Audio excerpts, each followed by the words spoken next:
Okay, everybody, it's Monday, August 2nd, 2021.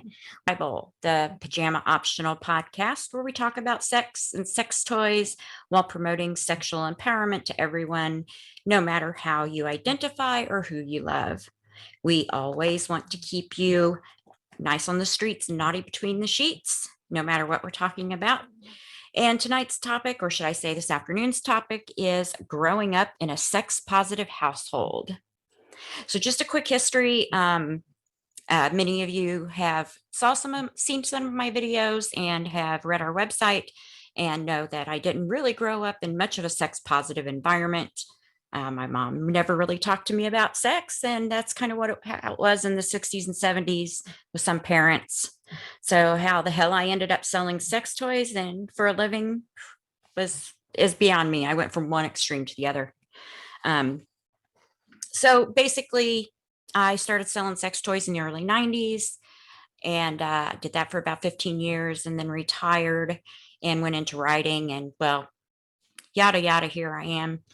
And in raising my kids, they were raised in this environment and everything. And I kind of became their friends' moms, and the next generation, which is my youngest daughter, I became mom to her friends too, and they always felt comfortable coming to me and talking to me about things, especially sex.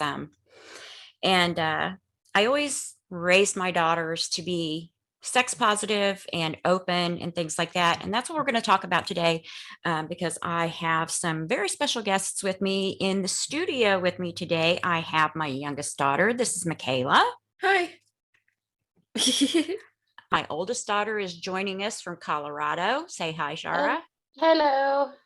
And we have another special guest who is one of my unofficial adopted children. Her name is Melissa. Say hi, Melissa. Hello. Okay. So I'm going to give this disclaimer so I don't get a bunch of shit mail. My children were never exposed to adult products or sexually oriented conversations until they were in their tweens. Okay. So don't freak out, folks. Plus, there will likely be a number of you who will disagree with my choice. Oh, goodness.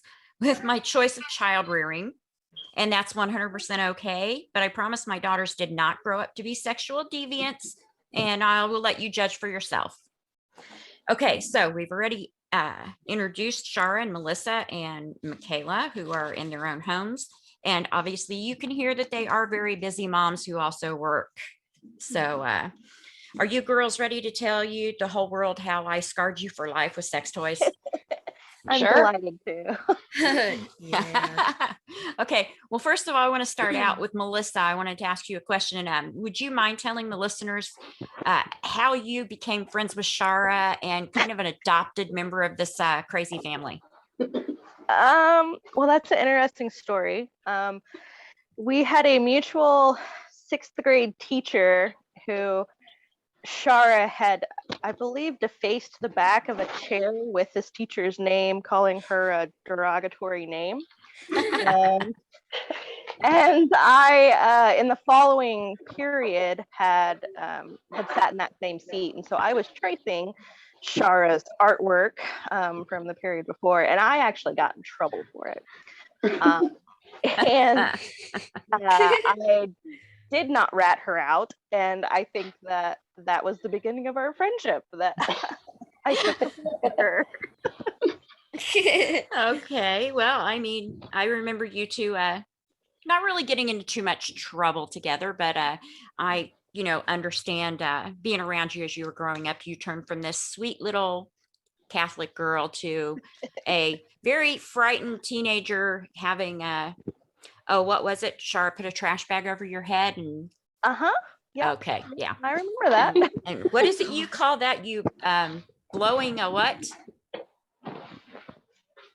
Huh? What is it? What is it you guys called that? Honestly, I don't remember. maybe hotboxing might have been the term for it. Oh, yeah. Okay, yeah, we were hotboxing something. I won't disclose what. Hey, you live in Colorado, so Exactly. Okay, so now I have a question. This goes to all three of you, and you can, take turns, whoever wants to speak about this, if you have something to add to it. Just what effect did growing up around sex toys have on you now and when you were younger? Oh, tough question.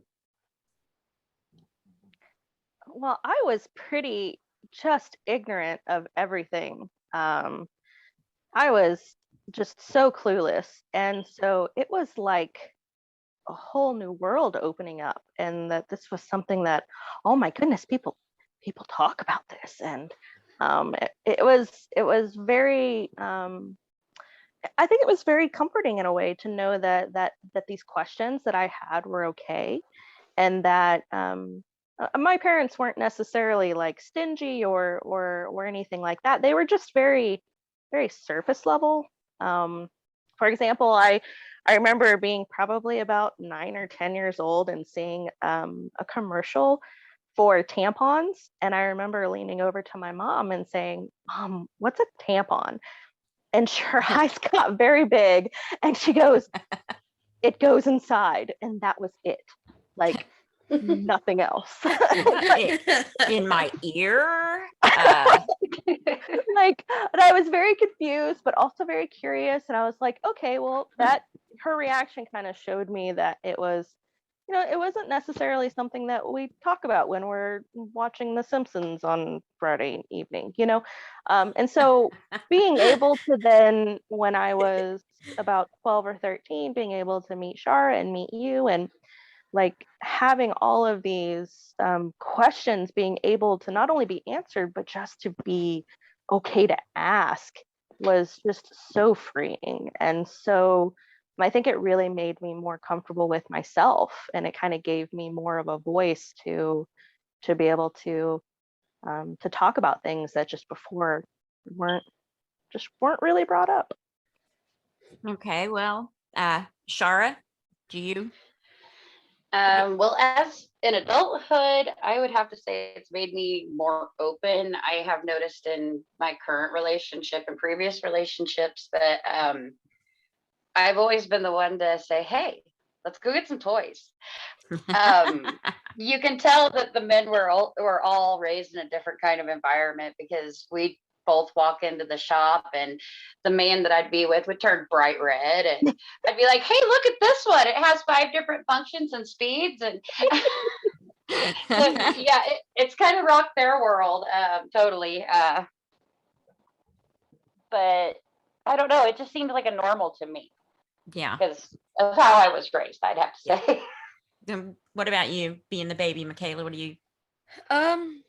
Honestly, like I can't ever remember a time where it wasn't just like a normal thing that was just a part of conversations, and just, I don't know, Okay, well, just, go ahead. I don't know, it's just hard to really explain like what kind of effect it had, because like, I don't know, it just feels like a normal thing. Like I've never felt like shamed for it. I mean, Just a normal part of everyday life. yeah, it's just a normal thing.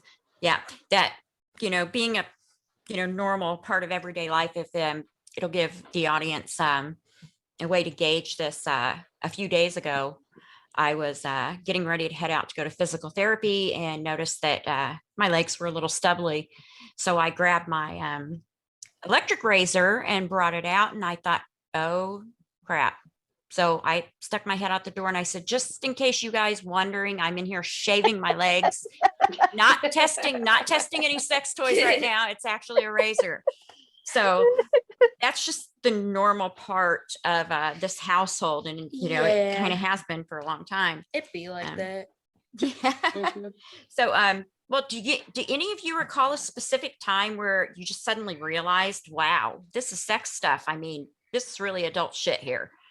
I would have to say in my tweens, you were doing at-home parties at the time, and you just handed me something. It said, "Here, blow this up."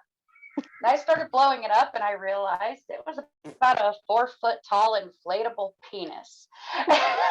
Because of course at this time I had sex ed, so I knew what a penis was. I just remember scratching my head going, I have no clue what mom needs this for, but okay. Oh my God. Anybody else? Michaela, you? I don't know, honestly. So nothing that sticks, because Michaela, she was born into this. See, Shara, that's- it was kind of introduced. That's why I'm having a hard time. It's just like it's just been a part of like normal life. Like, I don't know. Thankfully, you never had to bag grandma's order. That I will never forget that day for the rest of my life. I remember what I put in that bag, and then I pulled the tag, and it had grandma's name on it, and I'm starting. No. Yes, Oh. yeah. Let's explain that to the audience real quick. Oh when God. I was selling sex toys, it was doing a home party plan. Everything was shipped to my house, and I would take everything. Everything was put in brown paper bags, very nondescript. And they were closed, and the person's name was put on the outside of the bag. So then that way the hostess had no idea. But from time to time, I would enlist my kids' help to bag the products. And I think I scarred my daughter for life, seeing that her grandmother actually ordered a sex toy. Oh, actually, it was cherry cola Goodhead. I didn't even want to know. Oh my God. Rest in peace, Mom. We love you. But cherry cola? Yeah, well. Jesus Christ. What? Oh. Yeah, well, we got a good story about Goodhead coming up here in a few minutes. But yeah.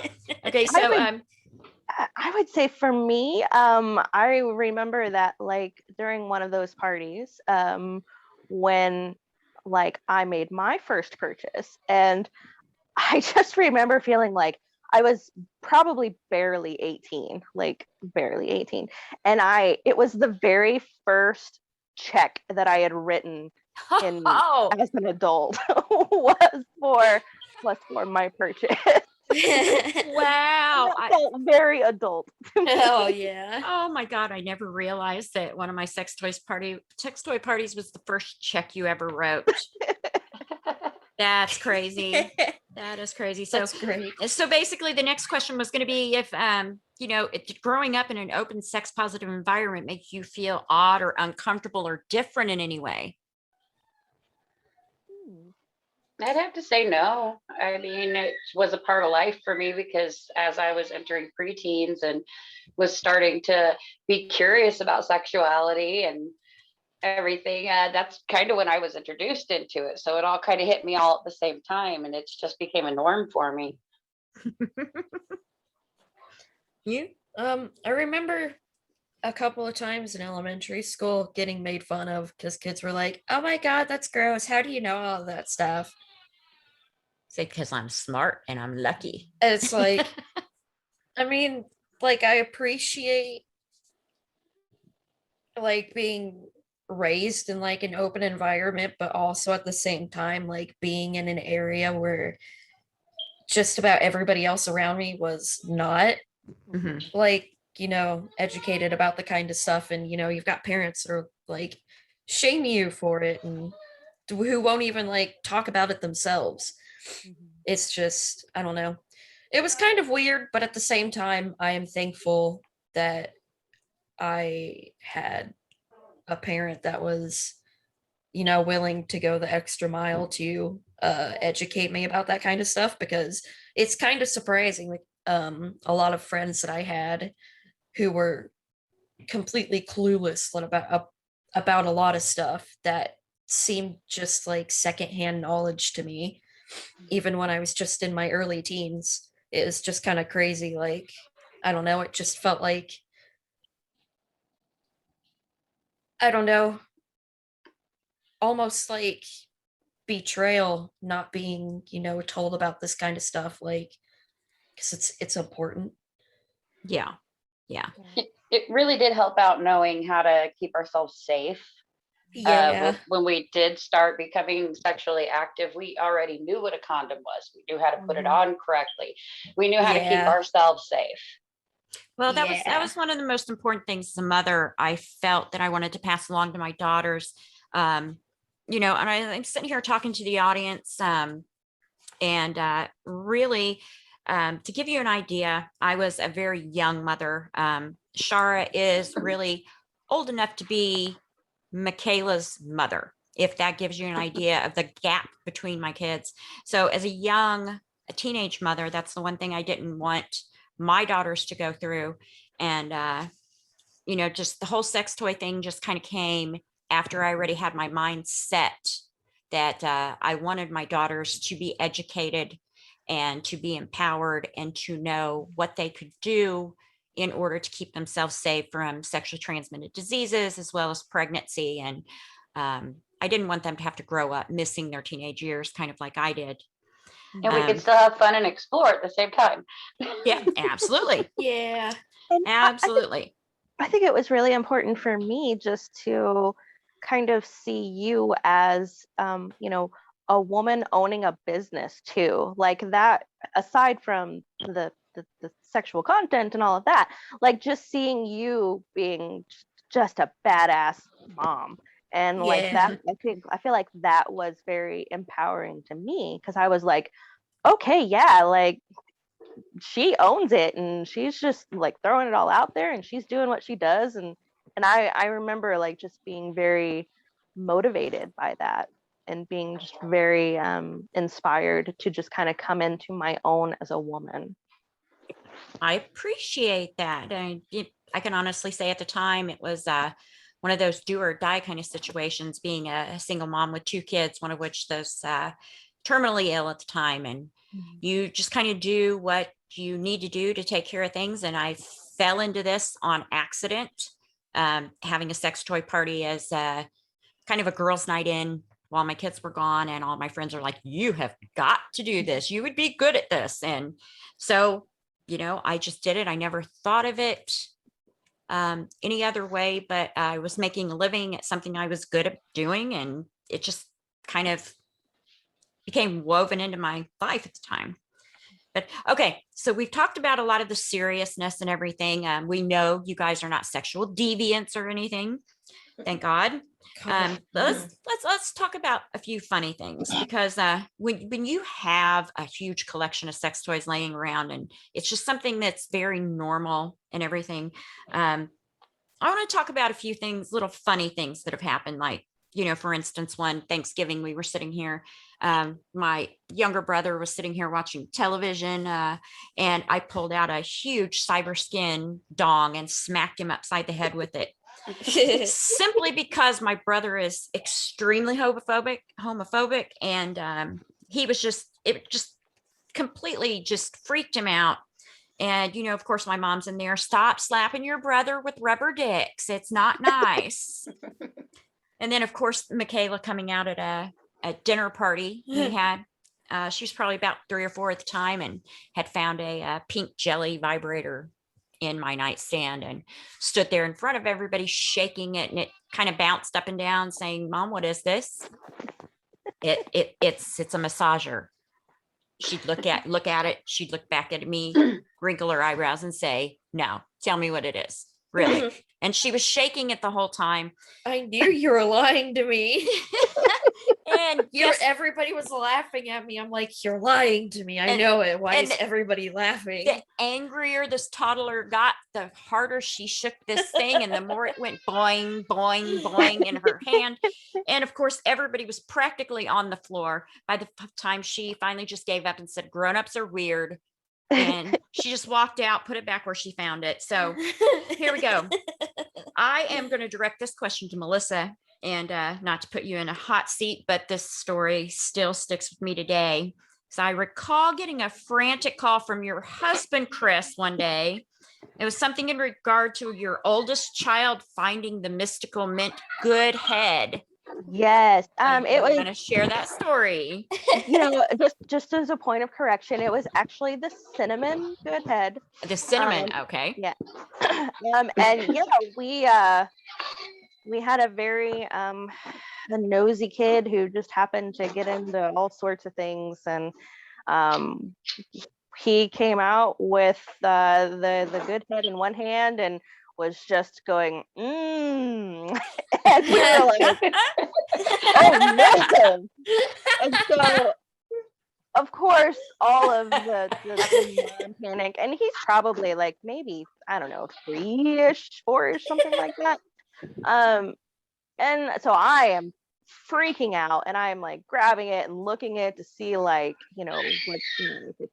if it's going to be a problem, if it's ingested, because this kid has no qualms whatsoever about eating anything. And so I said to Chris, you got to call Edie, like she will know, like just call her and she'll know the details on it. And so that's what led to that phone call. And I really appreciate you calming our nerves that no, it's not toxic. Yeah, you are not going to have to take your kid to the hospital and tell them that he ate from your tube of penile excitement cream. So yes, I think your comment was his mouth might be a little numb, so he might drool a little bit. But that's probably about the end of it. So that would have been an awkward poison control center call, right? Yeah, that definitely would have been.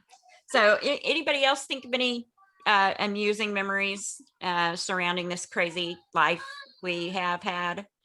Honestly, I had a very similar experience to yours with Michaela finding the toy.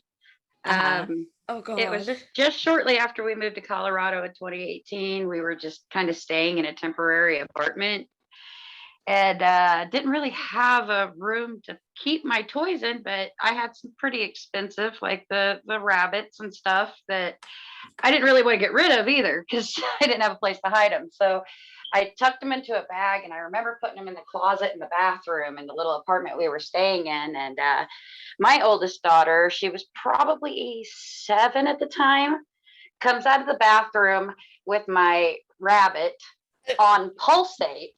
It's going. She's like, Mom, what is this? And I just remember my fiance at the time, his jaw hit the floor, and I just stood up real quick and grabbed it from her. I said, it's a massager, don't pay it no mind. And I just took it back and put it up. That was pretty embarrassing. And at this current moment, I have no idea where my hot pink bullet is. I keep checking my 6-year-old's purses because she likes to steal things that are pink. So the bullet is now MIA. Pray for its safe return. Oh, I hope that doesn't show up at school, because that's going to be an awkward conversation. Oh my. I'm going to completely skim through everything before she goes to school, because she is known to do that kind of stuff. I can so see her bringing in Those are definitely my grandchildren. pretty princess wand. Watch it race across my desk. Yeah, a cute little bunny on it. Speaking of racing, I think Melissa let the cat out of the bag a couple of weeks ago. She said something about you girls having a vibrator racing contest with part of my kit while I was out of the house. Oh, I believe it. I'm not going to lie. I have smoked a lot of Colorado's finest in the meantime, but I don't remember a lot from back then, but I could totally see us doing that for sure. I have a vivid like flashbulb memory of it, of just seeing these different devices vibrating across the floor, and some are going sideways and some are kind of going in circles. I mean, who wouldn't want to have fun with them? You guys just had an innocent way of having fun with them back then. Now you know what you really do with them. Yes. So they're not meant for racing? No, they're not meant for racing. Or lightsaber fights. No, like, Lightsaber no. fights. But I There we do it go. anyway. Well, okay, so let's move on to another question. For Shara murders her children. Yeah, I am. Okay. All right. Do you believe that your sex life would have turned out differently had you not been brought up in this type of environment? Who wants to take that first? 100%.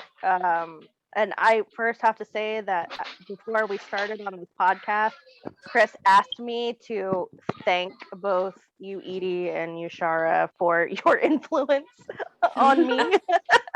Because he has I'm benefited honored. from that exceptionally. So, Well, I am quite honored, and you are welcome. Proud to be a so- bad example. and kind of like what Michaela was saying earlier about, being that friend who kind of knows more about what, what's going on and about being human. I mean, really, Shara, you were that for me. I can remember one time, had to be like maybe 6th or 7th grade, that like I had said something that like I thought that the testicles were on top, and you were like, "What are you talking about?" And I'm like, What? and No, you I've said thrown that- up a few of these. Are you standing on your head? and you said they're not Mickey Mouse ears. Well, yeah. So like I very much appreciate that. Just being able to have that conversation and have those inaccuracies pointed out to me before I met a partner and was horrified or disappointed. I don't know. Why are your balls hanging? They're supposed to be on top. Yeah, that would have been interesting. Very Telling interesting. me it's not a wig. Oh my gosh, I have to stop right here for a second though. Like I said, we are using Zoom for this first podcast where we have guests, and we haven't paid for Zoom yet. We wanted to see how it went, and this was supposed to be a 40-minute show, and I just had this lovely little gift box pop up on my monitor that says, "Hey, Zoom would like to give you a gift. Your 40-minute time limit is no more." So we get to keep right on recording. Okay. Cool. So we get to have some fun, because I really didn't want to cut this short because we're having such good conversations. So much fun. So all of you agree that your sex life would have turned out differently had you not been brought up in this environment. Oh yeah. Oh, definitely. I totally would have been a pregnant teenage mom. Yeah. Yeah, I totally would have. Well, that and you, Michaela seems to Thank be God. the more modest of my two children. Shara's very outspoken. You hear Shara giggling. Yeah, Michaela's the softer spoken one, the more modest one, and Shara's the one that just does not give two shits. Nope. I aspire to be like that though. She aspires to be like her big sister. It's Yeah. wonderful. Okay, now here. All right. This is an important question, and it does have a little bit of a backstory to it. And Michaela, you're off the hook for this one Okay. for right now. Okay, the question first, and then I'm going to give you a little backstory to it, and then reiterate the question. How important to you do you think it is for parents to be open and honest with their children about sex and sexuality? So, for instance, I recall Shara being about 4. And she figured out that my then husband was not her biological father, which then led to a tirade of questions about babies and where they came from. So rather than spinning a fairy tale about storks or cabbage patches, I grabbed our family encyclopedia. This is one of these big, old, honking 30-pound encyclopedias that had like human body illustrations. And then you would take and put like these clear plastic overlay pages, and then it would build like the rest of the anatomy. So I showed her the anatomy of a woman and the anatomy of a man. And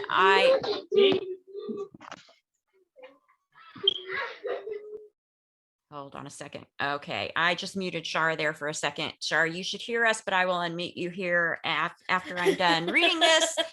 You got banned. To the You quiet just got corner. banned for a minute.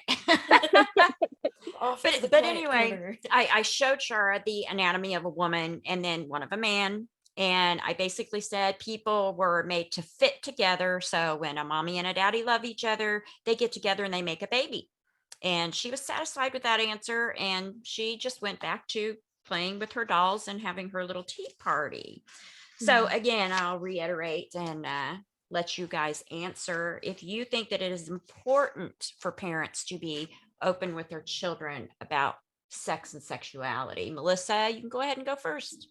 Yeah, I absolutely think that it's absolutely crucial, especially when you kind of look at it from the perspective of a body safety perspective. Being able to let kids know what the appropriate names for anatomy are is it's so important to be able to have that conversation with kids.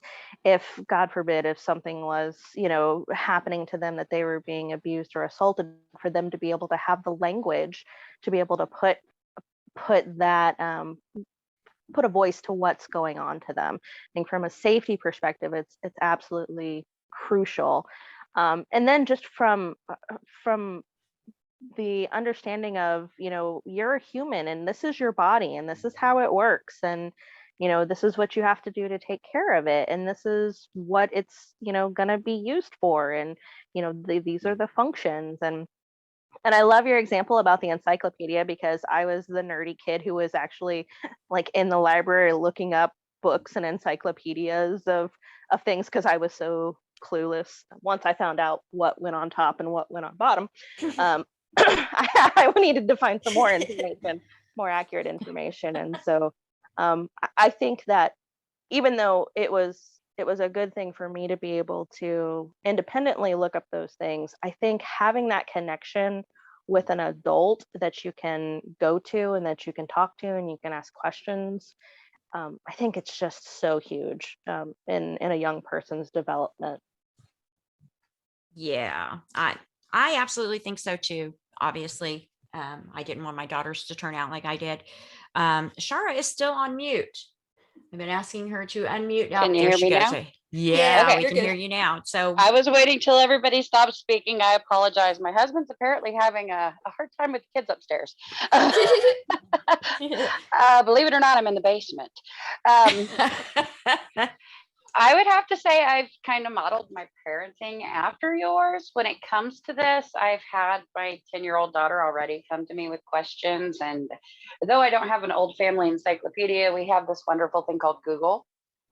yeah. And the first time she asked me while I was pregnant with her the second child, she asked me how a baby was born. So I pulled up a wonderful YouTube video of a home birth and I let her watch it beginning to end. And Oh she God. actually, what really blew me away was I thought she was going to come at me with, "Oh, that's gross," when the baby came out. But no, she took a deep breath and sighed and said, "What a miracle, Mommy." And Wow. I was always open to take her, since I was a single mother with her for a while. I'd take her to all of my OBGYN appointments for the pregnancy, and she was Mhm. never afraid to talk about her body and whatnot. Even the doctor praised me on that one. So yeah, I'm definitely open. I want my kids to feel comfortable coming to me when they do decide to become sexually active. I'm not going to tell them sex is forbidden. You can't do this. It's the devil. Um, I want Yeah. them to feel open about their bodies. It's their bodies. It's nobody else's opinion. It's everybody does their own thing in the bedroom. And I want them to feel free to come to me so I can make sure that they're safe as well. Which I couldn't agree with more. Also being open about sexuality with your children, even when they're young and they start asking questions, when you start spinning these little fairy tales and telling them untruths about their bodies, that doesn't play very well if your children get into a situation where they're molested or, touched inappropriately. They need to understand that, those are very special areas. Those are very private areas. And, it's not something, oh, hey, go to school and, talk about what mommy told you about your vagina. you know, there's a fine line, but most of the time when you tell these children that these are very grown up things you're learning, they tend to keep them to themselves. I know you guys didn't, go around telling everybody about, hey, my mom's got a ton of vibrators at the house No. or anything like No. that. I just told Melissa where the balls go. Yep. Yeah. Where the balls So go. I am so glad that we straightened that out for Melissa's sake, and should I say, especially for her husband's sake. She knows where the balls go. But you know, and Shara talking about her youngest child. The thing is, when her children were born, you know, you're allowed to have people in the room with you, and that's one thing Shara insisted upon, was having her little sister there to watch every grueling, bloody second of it, I believe is how you put it. Mm-hmm. She wanted to basically scare her into keeping her knees together. Yeah. And I remember a conversation with a nurse, because of, you know, Michaela at that time was underage, and she had a problem with it. And I was Shara, 13. yeah, Shara basically told her what for, why she wanted her in the delivery room to see every minute of it. Mm-hmm. Wow. It was a pretty rough birth too. Yeah. Yeah, I Michaela remember trying to remembers. take a nap on the couch because I was tired and it was like epidural time. Yeah, so she basically knows exactly what happens when you have a little bit of fun. Like my grandmother used to say, goody goody going in, helly helly coming out. Pretty much. Okay, so I want to have a little bit of fun now, because this is always, you know, always the whole idea behind these. Also, you know, learning and you know, talking about people who, you know, have grown up in this type of environment, as opposed to people who are, you know, very unknowledgeable about sex toys and things. And some people are just downright scared of them. I am going to address this to each of you and let you answer. What was your first sex toy? Who wants to go first? Okay, I Okay. have a point of clarification. Okay, Melissa, go. Do we mean like the first sex toy specifically designed as a sex toy, or the first thing that was like rounded up for a sex toy? Let's just go ahead and say the first thing that you basically masturbated with, and then we can go and name the first sex toy you purchased. How's that? Okay.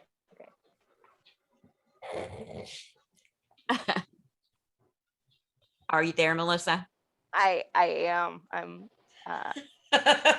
blushing, honestly. I would That's probably say there was it sounds so stereotypical, but a solid trusty ball of socks, man. That was the go-to. You go humping those socks. Hey, I mean, if it worked, it worked. I mean, hey, but okay, so as far as sex toys go, what was your first purchase? Do you remember? But yeah, it was the one I bought the chip with, paid with a check for. Yeah. It was a oh gosh, I don't know, it's blue, and it like stuck into it had like a suction cup on the end. It didn't have any mechanical parts or any bells or whistles or anything. I was working my way up to things. So it was a suction cup dildo. Yes, and it was bright blue. And Bright blue. There we go. Okay, Michaela, what was yours?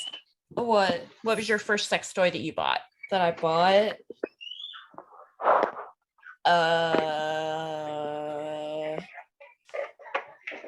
I think it was just some like dinky little wand thing that I found on Amazon. Okay, so you ordered something from Amazon. Yeah. Okay. You just don't sound too thrilled about that. No, it was shit. It was bad. I'm like, I've got $20 and I spent the $20 on probably the worst product on the site. And you should have come to me and asked me, and I probably would have been able to find something much better for your money. I was, despite it being an open topic, it hasn't kept me from being embarrassed about it. So it's still just hard to talk about. Like I So, said, yeah. this is the modest one in the family. Yeah. Totally, kinda. completely modest. Shara, do you remember yours? Yeah, pretty clearly. The first masturbation was definitely the good old trusty shower head. Gotta love the shower massagers, right? Hell yeah. But once I got to the point where I was getting toys, my first toy was actually you were liquidating one of your first kits. Uh-huh. And I remember I got one of the good old fashioned rabbit pearls with the beads in the shaft of it. Yeah. Back before everything was rechargeable, so you had to always constantly buy batteries for it. Yeah. And then I'm pretty sure good old rabbit pearl only lasted about a year before I got me an eager beaver. Yeah. Was that the one that had, okay, now the one that you got from me, was it the one that had the face carved in it? Because I recall you having one that had a face carved That in was it. the eager beaver. Okay. It was the face of a woman. The shaft of it was like a standing, almost looked like an Eskimo type woman. And then it had the clitoral stimulator, which was the little beaver. It was it did the trick. It lasted me a few years before I moved on from there, but definitely those two were I started out with some good ones. Yeah, obviously. So, I mean, you were getting them from my kit. So, Yeah. I carried a lot of good things back then. And I'll admit, up to the time that I started selling sex toys, it was just I just used my finger. And but my very first sex toy did come from the party that I had that also brought me a job, and it was the original rabbit pearl vibrator, the one that was seen on Sex in the City, and had the great little shaft that you could bend and it turned. That was awesome. I don't know why G-spot rabbits don't have that twisting shaft anymore, because that Yeah, was just my rabbit's boring now compared to that old rabbit pearl. yeah, because they you could actually bend the shaft. The shaft was short, so that way, as it would turn, it would rotate and it would hit the G spot perfectly. And then, of course, the bottom of the shaft was this round area that was filled with different colored beads that kind of massaged the vaginal opening at the time. And then, of course, the amazing bunny ears. And if I'm not mistaken, I can't remember if those are the ones that had the corded remote. I do believe the originals had a cord with a remote. Mine had the remote built on underneath the bunny. Okay. It had like 5 buttons. Yeah. So you had the self-contained, because they changed it from the cord with the remote to the self-contained unit, which made it a little bit heavier. But all I know is I think I burned my first rabbit up in like 2 months. Completely burned the motor up and had to get another one. So yeah, I tore that toy up. But as a matter of fact, Michaela and I were at Cirilla's a couple of weeks ago looking for something for one of my podcasts. And we actually found one of the original rabbit pearls, the hanging on the wall. And they wanted like $79 for it. I would have bought that. Yeah, that's expensive. Yeah, I mean, expensive for the technology, considering it's like the jelly material and everything. You know, you get $79 sex toy for, you know, you can get a silicone thing, but but the really whole nice idea one. is I would have loved to have taken it out of the package and played with it to see if you could still bend it like you used to get that extra G-spot stimulation. But yeah, I mean, they still make them. And Well, you see it again, you buy it and you let me know and I'll pay you back for it. okay, You're just going to have to ship it to me. They didn't have it. I went to Cirilla's and that's where I bought my current bunny, which is a rechargeable. It's the Bunny G. And it's okay, but it's just got one button for every control and it doesn't gyrate. It doesn't, the shaft part doesn't move at all. It just hooks in and has the G spot. So yeah, that's what I was looking for, but Cirilla's didn't have it at the time. Lucky you. Yeah. Well, I know a lot of the G-spot rabbit vibrators now, they don't have the turning the way the original did. I know some of them have a thrusting, some of them have thumping, which I haven't tried any of those, but I recently got to try the 50 Shades of Grey. It's called the Greedy Girl G-spot rabbit vibrator. And although it didn't have any motion to the actual shaft, they have a motor that sits right in the tip. So as opposed to being on the shaft where you kind of get those kind of vibrations. This you're getting a powerful G-spot stimulation. I really like that one. I think I'm going to make it a point to go through and try some of the newer ones to see how good they are. But I'm sorry, somebody needs to reinvent the rabbit pearl, make it affordable, make it out of silicone, and let's get that shaft rotating again. What do you ladies think? Amen. Yeah, Amen. that sounds nice. Somebody needs to do that. So now for another question, I'm going to ask, what is your favorite sex toy of all time that you have used? Shara? The rabbit pearl. Yeah, I was getting ready to say, need I even ask? No, you shouldn't. Yeah, I mean, come on, people, sex toy companies, bring it back. Yes. Yeah, if they don't have a patent on that, that could be the thing. They may have a patent on the turning, the whole shaft turning thing. That might be the thing. I mean, the new ones are fun and all, but my wrist gets tired trying to make it do stuff. So I need the gyration. Come on. Well, what about you, Melissa? Do you have a favorite?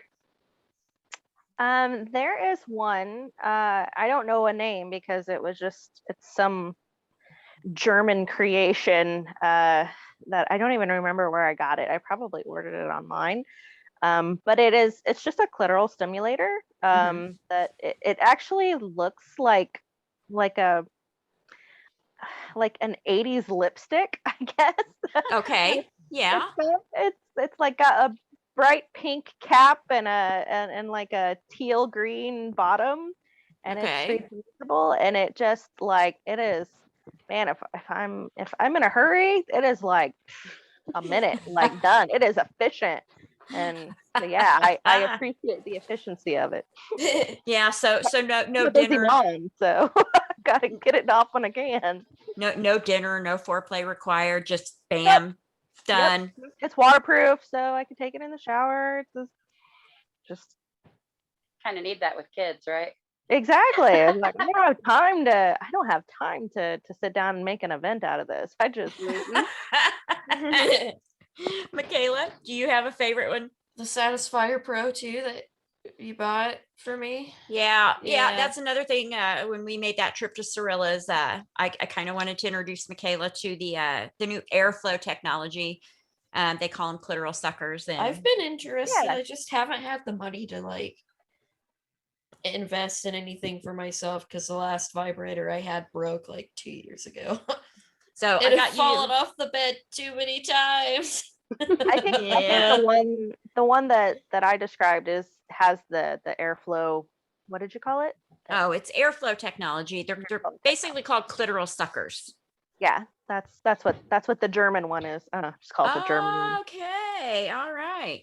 And Michaela, what was it that I bought you again? It's the Satisfier Pro too. Okay, and have you, not to put you on the spot, have you had a chance to try it? Yeah, that's why I said it's my favorite. It's pretty awesome, isn't I it? wouldn't say it's my favorite if I hadn't used it yet. All I know is whoever decided to mimic what oral sex feels like, That I shit's crazy. I just want to bow down because it's more realistic. And I'm sorry, I've tried quite a few of the different types of clitoral suckers, and they are just absolutely amazing. I will be honest. Um, It's kind of better than the real thing. Yeah, and that's kind of interesting that you say That's that because dangerous. I actually do not like oral at all. Like it is not on the menu, not something that I'm into, but Okay. for some reason that airflow technology signed me up.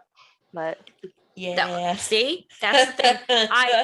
I got to admit, I have tried a couple of clitoral suckers since I started doing reviews for Bedbible, and they were the first ones I've tried. And yeah, pretty much 20 seconds and I'm gone. But I was blessed by Lord Carlo herself, who actually has this amazing line of sex toys that have been created by female and non-binary engineers. And this collection of sex toys is just out of this world. I'm telling you, they excuse me, they do things that feel unlike any other sex toy you can imagine. I got to try the Bocce. Not sure. It's Italian for kiss. I got to try that one. And then the Oze 2, which is has got the airflow technology as well as a G-spot stimulator, which it isn't a thumping or a vibrating. It actually has a little finger that comes up and does the come hither motion. It's so weird looking. Yeah, Michaela won't touch it. Michaela It's will not so touch it. freaky. It I've is never very seen freaky. anything like it before. It It's is so robotic. weird.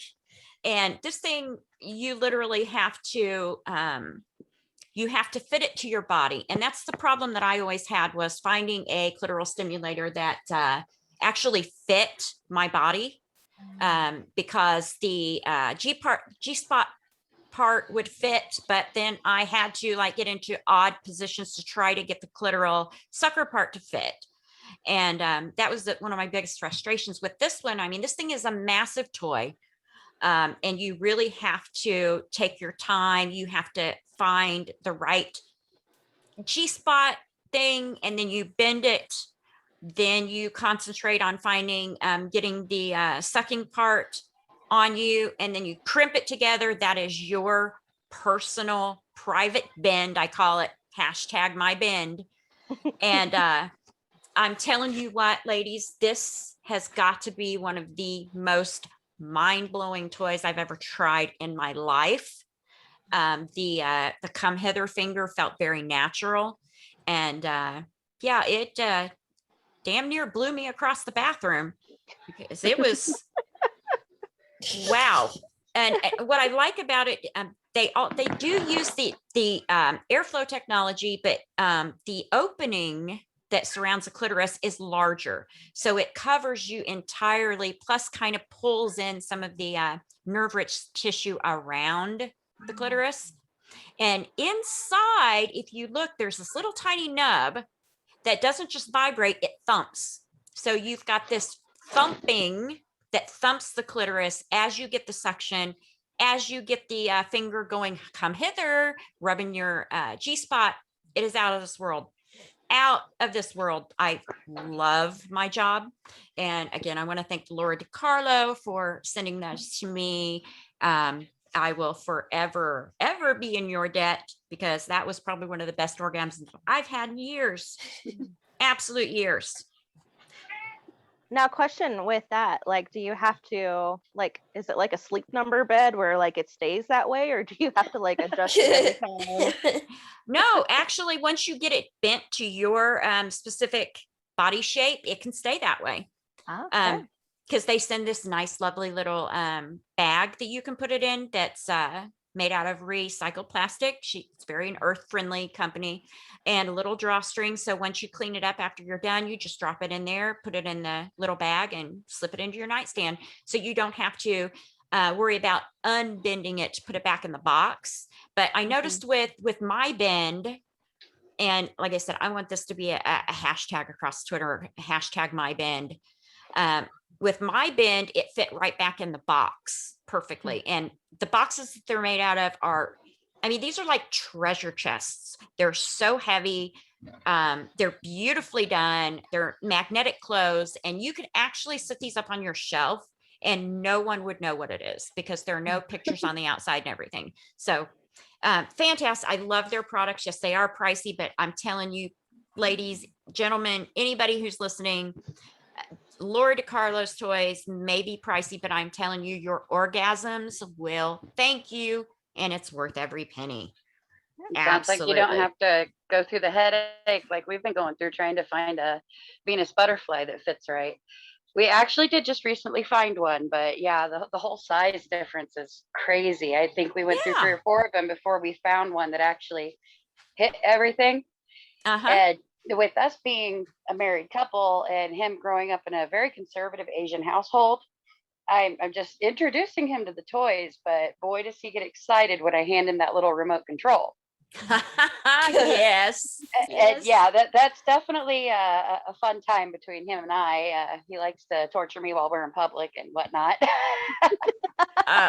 Hey, Oh, that's some fun stuff. I've never found anybody who would go that far with me to do the public thing, because I know they've got like the vibrating panties that you can wear that have like the soft flat.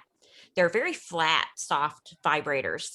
Michaela actually has one, and they have this little remote that looks like a ring, and he can wear the ring on his finger, and you guys can go out and have all kinds of naughty fun during dinner and see if you can keep her upright at the table, keep her from sliding under the Okay. table. I would like to say now that when my husband listens to this later, because he will, nope, I'm not letting you go there. Oh, why not? It's Just for fun. just for the record, Chris, Sorry, Chris. don't even think it. Don't even think it, boy. Now, do they have an equivalent like for men? Yes, they do. Oh, good. Absolutely. The company, the Screaming O, has a it's a cock ring, but it is not a tight one. It isn't like an erection ring. It is a cock ring that fits comfortably around the penis, and you get the ring to wear on your finger, and you can do the same thing to him as he can do to you. Okay. Well, then that I might be, if it's equal, I might be more open to it. Maybe. Oh, here we go. I have to, if you do this, I have to hear this story. I definitely have to hear this story, because that would be interesting, especially if it's something that you at first didn't want to do when you found out, you can do it equally. I'm sorry. I always recommend those products. We don't have any type of business relationship with the Screaming O. It's just I had written for them for a while and had asked them, hey, I think I could do your descriptions better if I knew the quality of your products. And so they said, okay, we'll send you a few things. They sent me this big, enormous box of stuff. And I had so much fun going through it, seeing the high quality products, and they use a lot of things. They have a lot of things that are great and very, very cheap, great for like a weekend away where you use it once and just throw it away. And they're very well made. And you would think that something that is that inexpensive and made to just be tossed after use would be, really low quality, but they're not. And their high quality stuff is up there. They're great silicone products and things like that. But the vibrating panties with the flat little vibrator that kind of conforms to your body, and then the cock ring for him that has the remote control. And yeah, you just switch rings and have a great dinner date. Honestly, on the Screaming O thing, the missing bullet, the MIA bullet, is a Screaming O bullet that came from a C-ring. Oh, it was one of the cheap little disposable ones, but you know what? That sucker just keeps trucking. Oh yeah, yeah. Yeah. Their bullets, does it happen to be one of their boom bullets, the ones that rumble instead of buzz? No, I think it's just a cheap little buzzer, because it was one of their cheaper C-rings, just kind of a disposable C-ring. The sales girl at the sex shop actually tried to talk us out of it, but I was familiar with this product, and we just needed a simple bullet. Nobody seems to sell simple bullets anymore, like a $10 battery operated bullet. But so we got the C-ring. My husband isn't really a C-ring fan. He, for some reason, just can't keep the erection with the C-ring. So yeah, we just kind of used the bullet as play, but it's really getting him going, having the toys that we can use together. Yeah. Pulling him out of his insecurities. Like I said, we've got the Venus butterfly that has actually a double penetrator. Oh, okay. So nobody knows I'm wearing it, but he sure does, and he quite enjoys that. And he's willing to explore a whole lot more now, since we've gotten a couple couples toys. And now he sees things like love swings. He does work at Amazon, and he gets those discreet packages, but every time he scans them, it tells him what it is on the screen. So It's like, ooh, there's an idea. Yeah, now he's getting ideas thanks to the dark side of Amazon. God. Hey, there is nothing wrong with that. I mean, you got to learn somehow. Yeah, but as for the Screaming O products, I gotta say it's a disposable bullet, but it hasn't been disposed of yet. Yeah. Well, they actually, you talk about some companies not having the average bullet. Actually, Screaming O does carry regular bullets that you can buy. They're not disposable. They're pretty inexpensive. I do believe their Voom bullet is under 20, if I'm not mistaken. It may even be under 10. Don't Well, quote me that's on that. good. But it's got several speeds, and the Voom bullet is different in that it doesn't buzz, it actually rumbles. So it's got a very low density vibration, which feels completely different than something that buzzes. Mhm. So yeah, I mean, you can head over to their site and check them out, because last time I was on there, I mean, I wrote all of their copy for those pages and everything, and got to learn a lot about their toys, and I quite impressed, had to say. The Voom motors are absolutely everything they claim they are. So great little bullet, inexpensive, and they do last. I mean, if your throwaway is still going, wherever it is. Yeah, I'll probably need one soon if I can't find it. Yeah. Hopefully you won't find it in your child's purse. You see my Or in her granddaughter. backpack. Yeah. God. Yeah, look what Princess Safi brought for show and Show and tell. today. I'm gonna race it across my desk. All these little kids gather around. Wow, what is that? Is that a car? No, Really it bring doesn't have life to that wheels. first grade classroom. Yeah. Okay, well, actually, ladies, we have gone on for just over an hour, so we're gonna have to bring this little party to an end, sadly. Yeah, well, we're definitely gonna have to do this again. Maybe we can get together next time and we will do a video podcast, maybe even do a live one. I think that would be a lot of fun, and of course we will all be in our pajamas when we do it, because this, of course, this is the pajama optional podcast, and that was all my idea, simply because hell, if I don't have to get dressed, I don't want to. Amen. Yeah. You don't want to see me right now anyway, trust me. Well, I'm not looking too good myself. I'm sitting here in a t-shirt and my rainbow sweats. So yeah. So this was a little bit better. That's why we decided to just do audio this time, see how this turned out. Because the first podcast was just me by myself doing a video cast about the 10 commandments of sex. Don't know if you guys heard that one, but I had a blast. Had an absolute blast with that one. So, well, I obviously I want to thank you girls for coming on and being my very first interview show. I hope you had a good time. Of course. Thank you for having me. So you think you'd want to do it again? What do you say? Sure. Oh, absolutely. Yeah. If you're willing to listen. Oh, I'm sure, because I'm sure there are a lot of people out there sitting there saying, wow, I wish my parents would have talked to me, or been a bit more open about sex toys and things like that, because a lot of people don't even get into that sort of thing until they're married and well into adulthood, and Mhm. there's just things just to help you. It's not deviant or weird or anything like that. It just, I mean, if your husband buzzes or vibrates, he needs to see a doctor. So that's why we have sex toys, because they do things to us that a human can't, and it just makes sex that much more fun. That's And just my they're opinion. fun additions. They're great additions in the bedroom.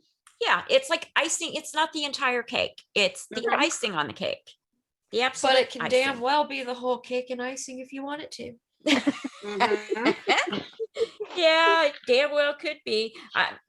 Especially that Ose2, that Laura DiCarlo toy. I'm telling you, that thing is the whole meal, the whole damn cake. Wow, what was that noise? Genitals are going to become obsolete. What? Genitals are going to become obsolete. Yeah, probably. Okay. Well, as soon as somebody as rattling something in the microphone. Okay. It's not me. Well, Not me. well, that was really weird. So neither of us are doing anything. Is somebody secretly on our podcast crinkling Hello? something? Okay, so, well, I want to thank you girls for coming on and sharing your intimate life stories with everyone. And I want to thank the listeners again for joining us in Bed with Bedbible. Now for the end of the story spiel, we'd like for you to go to bedbible.com and you can shop any of our favorite products there. You can read our reviews and our best in tests, especially if you're shopping for a particular toy. We have pulled together all the stats on a whole bunch of different toys. So that way you don't have to go around site to site to compare them. It's kind of like a kayak for sex toys. And of course, you can read my blog, which is always a little funny and a little bit twisted and just so me. So, I invite you over to bedbible.com for that. And you can follow us on Twitter and Facebook and Instagram at bedbible. And you can find us on YouTube. Click that follow button, because as soon as we get up to 1,000 followers on YouTube, we will start doing these podcasts live. So that will be a lot of fun to do. But most of all, share this podcast with your friends, and especially you folks with kids. This is a good discussion to have with your spouse, especially if your kids are still young. You're trying to decide, hey, how honest do we want to be with our kids when it comes to sex? I mean, you don't have to go full blown like me and, buy your daughters vibrators before they have sex. That was just something I wanted to do to keep them from getting pregnant. But, it's a good thing to, sit down and talk to with your spouse, or even before you have kids, decide what you want to do, how open you want to be with your children and everything. So again, I want to thank my guests, Michaela and Shara and Melissa, and hope we can do this again soon. Great. And I want to thank everybody for tuning in so we can keep you nice on the streets while being naughty between the sheets. And I hope you see you next time. Good evening.